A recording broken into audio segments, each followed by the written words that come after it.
Kia ora koutou. My name is David, aka Saint Divide. Welcome to my channel. So today I want to talk about 1, 2, 3, 4, 5 different ways that you can improve workflow in Ableton or any DAW. So as I say, don't bore us, let's get to the chorus.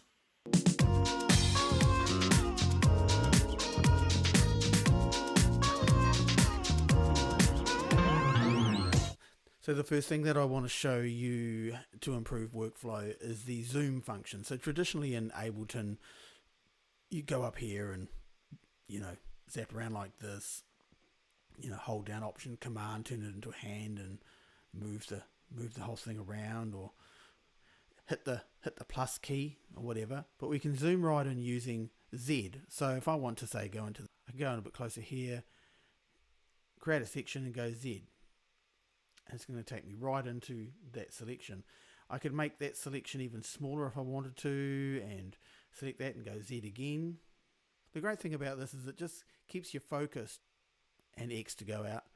It just keeps you focused on areas as opposed to sort of like zooming around like this and moving along like this. That's fine, but using the Z key, like I said, making a selection, I can zoom right into where I need to be.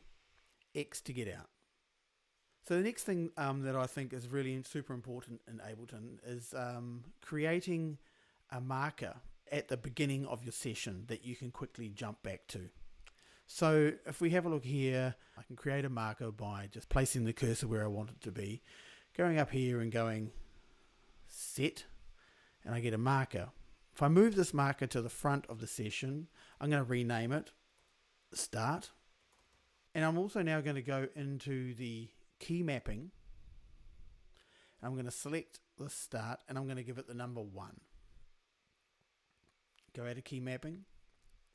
So if I'm up here and I'm playing away, and your mind focused, or you'll lose it. If I start to play again, it's going to jump straight back to here. And your mind focused. Or I can select a new place. But if I want to go back to the beginning, I've literally got to go back to the beginning and click.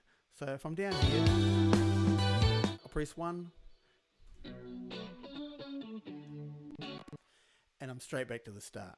So that's like a really super helpful thing.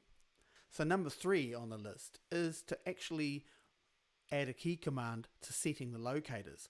As you can tell here, I've got various parts of the song already mapped out, and it helps me to keep track of where I want to be.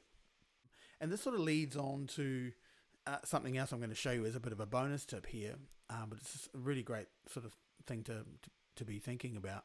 So if I'm cruising along, maybe in the track,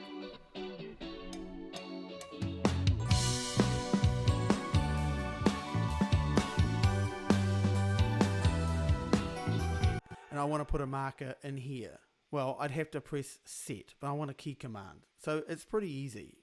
I'm going to hit key map again, press the set function, and I'm going to add a key command. Option L for me. I'll go out of here. So now when I'm cruising along,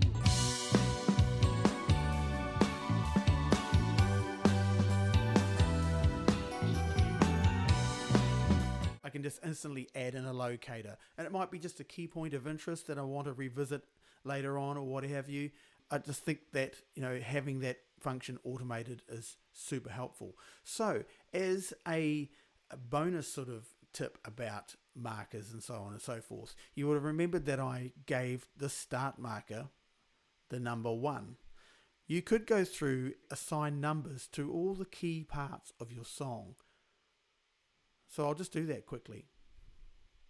Again, I'll go to key mapping. I'll select the all-in, fairly generic term. I've already used 1, so I'm going to use 2. The verse will be 3. This chorus will be 4. Pre-verse 5. Verse 2 is 6. Chorus 2 will be 7. The bridge will be 8.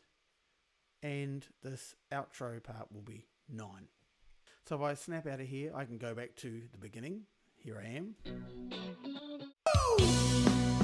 Go to the outro. Concentrate you off your money. Go to the bridge. Up and down. So you can see how useful that is for speeding up getting around your session. And I mean, you don't have to use numbers. I mean, it's just a little bit logical. The fourth little tip I want to give you is the idea of creating a utility and an EQ that allows you to monoize the sound overall and also reduce the frequency range. It's a trick that I learned by a dude who makes those software plugins called, Mastering the Mix. And so if I just delete this plugin, add a utility, add an EQ, and I tend to use the Pro Q3 for this, but you can use whatever you like. I'm going to create a high pass filter here at 170. And this is supposed to emulate an Auratone speaker. I'm going to make this one 5,000 or 5K. And we need these to be 18 dB per octave. That needs to be the slope. And I'm just going to put these two into a group. Before I do that, I'm going to make the utility mono. Put these two into a group. Command G. And I'm going to add a key command for the on-off. And I'm going to make it Option M. Go out of this. And at the moment it's on, so I'll just turn it off by going Option M. What we're going to get here is when I turn it on is a reduced frequency range, and it will be in mono.